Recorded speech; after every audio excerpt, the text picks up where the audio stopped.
Permettez-moi de vous accueillir au nom de l'Église adventiste du 7e jour. Je suis ici à l'île de la Réunion, mais l'Église adventiste est une église mondiale. C'est-à-dire elle concerne plus de 200 pays où il y a une présence adventiste. Mais je ne veux pas vous parler de l'Église adventiste. Je vous ai dit juste que je veux vous accueillir au nom de l'Église adventiste.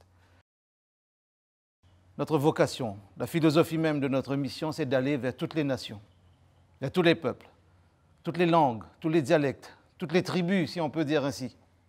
Parce qu'il y a comme une mission de dire une bonne nouvelle à toute la création, que Jésus-Christ est Sauveur et Seigneur.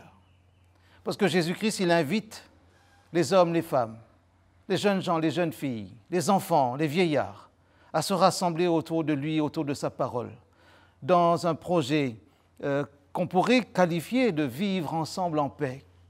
Alors je veux vous parler aussi et surtout aujourd'hui de cette journée du 16 mai qui a été déclarée depuis le 8 décembre 2017, journée internationale du vivre ensemble dans la paix. Bien sûr, cela concerne les hommes, les femmes, les jeunes gens, les jeunes filles, mais cela concerne les peuples, les nations.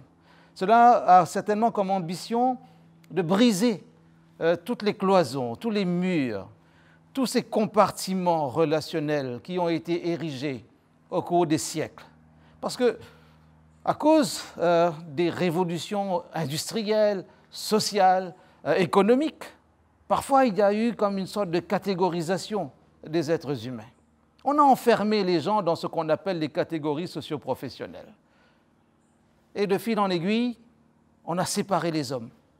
Et pourtant, nous vivons dans notre ère postmoderne, dans la télécommunication, dans la communication la plus pointue. Vous avez vu comment, en temps réel, nous pouvons savoir ce qui se passe à l'autre bout de la planète. Nous n'avons pas besoin d'attendre la fin d'une journée, ouvrir notre poste de télévision pour suivre le journal télévisé, pour avoir des nouvelles. L'actualité est toujours d'actualité sur le plus petit écran que nous avons dans notre poche. Seulement, vous pouvez aussi constater que le vivre ensemble n'est pas toujours facile. Les hommes peuvent envoyer des satellites à 400 km de la Terre. Thomas Pesquet peut nous parler en direct de la station internationale spatiale et nous pouvons comprendre que cela correspond, c'est des signes forts, probants du développement technologique. Des choses inimaginables il y a 20 ans, il y a 30 ans. Et parfois, nous avons de la peine à vivre en harmonie avec notre voisin. Peut-être que vous n'êtes pas concerné par des problèmes de voisinage. Mais peut-être vous avez un ami qui, lui, est concerné par des problèmes de voisinage. Faut-il une déclaration officielle de l'Assemblée générale des Nations unies pour amener les gens à prendre conscience de la nécessité ou de la possibilité d'un vivre ensemble dans la paix? Depuis des siècles, l'humanité a été invitée à vivre ensemble. Le projet de Dieu depuis l'Éden était de construire une famille humaine en partant d'un homme, d'une femme, Adam, Ève. Pour certains, c'est un mythe, une légende. Pour d'autres, c'est une conviction, c'est un socle de vie, de spiritualité aussi. Et le tissu social s'est construit ainsi, de génération en génération, bien sûr avec des hauts et des bas. Les guerres nous montrent qu'il est difficile de pratiquer le vivre ensemble. Il y a quelques jours, nous fêtions l'abolition de l'esclavage. 10 mai 1848, nous comprenons qu'il y a aussi de l'intérêt pour nous à regarder en arrière, dans un rétroviseur, non pas pour passer notre temps à entretenir une sorte de nostalgie, mais s'il y avait déjà cette pratique de vivre ensemble, est-ce qu'on aurait pratiqué la traite des nègres? Après les nègres, est-ce qu'on aurait déplacé les populations, peut-être avec ruse, avec des subterfuges, ce qu'on a appelé les coulis, qui ont remplacé les esclaves dans les champs de canne, dans les colonies? Si on pratiquait le vivre ensemble, est-ce qu'un président de la République resterait silencieux derrière son masque alors qu'il fallait célébrer l'abolition de l'esclavage, dire quelque chose? Si c'est pratiquer le vivre ensemble, c'est vanter les mérites d'un colonialiste comme Napoléon Bonaparte et rester tranquille quand les autres sont en train de dire « rendez justice ». Et rendre justice, ce n'est pas torturer les descendants des colonialistes. Le vivre ensemble, c'est savoir dire « nous nous sommes trompés ». La Bible donne des exemples, des témoignages d'hommes, de femmes qui arrivent à incarner aussi la souffrance des autres, mais parfois se repentir des autres. Je sais que dans la politique de droite en France, nous n'aimons pas se repentir parce qu'on est gêné. On veut devenir volontairement amnésique de notre propre histoire. Et puis nous affichons régulièrement dans tous les discours notre devise nationale, la liberté, l'égalité, la fraternité. Nous aimons la liberté. Nous revendiquons la liberté. Et pendant la pandémie, nous avons vu comment cette revendication de liberté est devenue vraiment comme un processus libertaire pour les gens. Ne pas porter le masque, franchir les distances qui étaient prescrites, mais parce qu'on n'aime pas être emprisonné. Et si vous regardez bien certaines revendications, elles sont très subjectives. Je n'ai pas dit égoïste, mais je les pensais tellement fort que vous m'avez entendu. Quand vous regardez nos manifestations en France, surtout à Paris, parce que c'est là qu'il y a une forte concentration des journalistes et aussi du pouvoir, nous revendiquons nos droits, jamais nos devoirs. Je n'ai pas vu une seule manifestation en faveur des devoirs. Nous aimons prendre, gagner, profiter. Et à cause de cela, le vivre ensemble devient parfois difficile. Le respect de l'autre. Le respect de l'autre. Le 23 mai, nous allons aussi porter notre réflexion sur les conséquences de tous ceux qui ont subi toute forme d'esclavage. Est-ce que nous regardons le passé pour dire, dans le passé, il y a eu des choses? Ou bien nous regardons le passé pour apprendre, afin de ne pas recommencer? Différentes formes d'esclavage existent aujourd'hui encore, dans toutes sortes de traites de corps humains, d'organes.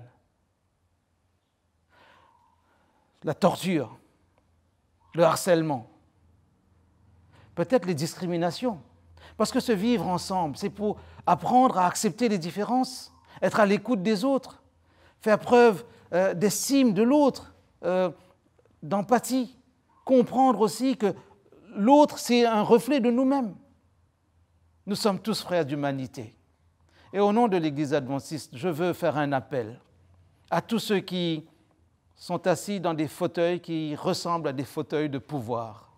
Peut-être que vous êtes dans des mandats électifs et que vous êtes là parce que le peuple a voté pour vous. Peut-être que vous êtes là aussi parce que par cooptation, vous avez accédé à certaines responsabilités.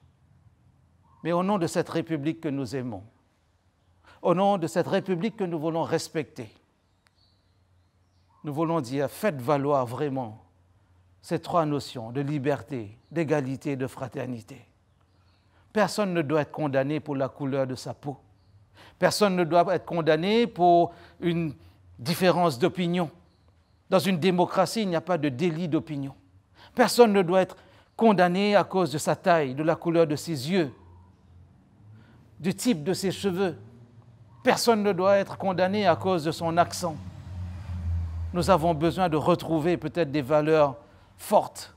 Ce que j'aime avec l'histoire de notre République, c'est qu'elle a ses racines dans le christianisme. Mais nous sommes devenus amnésiques de notre propre histoire. Et je veux, pour rendre honneur à cela, retourner à la source même du christianisme, la personne de Jésus. Je veux terminer avec cette idée que Jésus a invité à pratiquer le vivre ensemble. Jésus a dit, si vous dites bonjour, je résume, si vous dites bonjour à ceux qui vous disent bonjour, qu'est-ce que vous faites d'extraordinaire? Allez dire bonjour à ceux qui sont différents de vous. Dites bonjour à ceux qui ne veulent pas vous dire bonjour.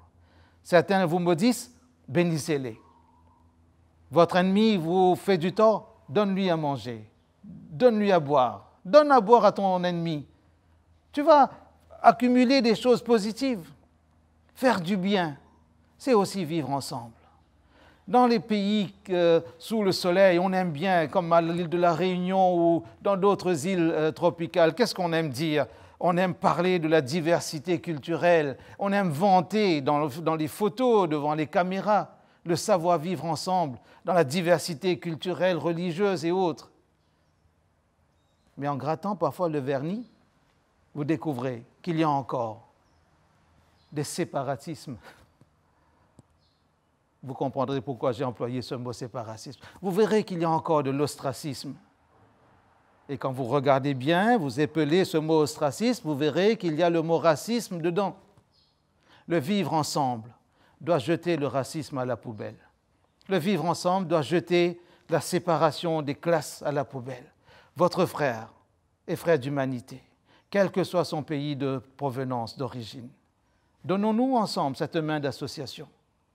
Et j'invite aussi les chrétiens à rendre un témoignage probant du savoir-vivre ensemble pour que le Christ devienne crédible dans cette société.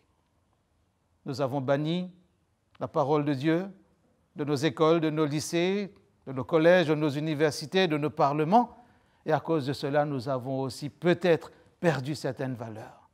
En avant, pas seulement pour fêter des anniversaires du passé, mais surtout pour apprendre du passé et construire un avenir relationnel qui nous honore, parce que nous avons été créés à l'image de Dieu, nous avons été créés des êtres relationnels. Que la paix du Seigneur soit sur vous, quelle que soit votre croyance, votre conviction, mais au nom du Seigneur, je veux vous dire que la paix qui sort de ce vivre ensemble soit sur vous.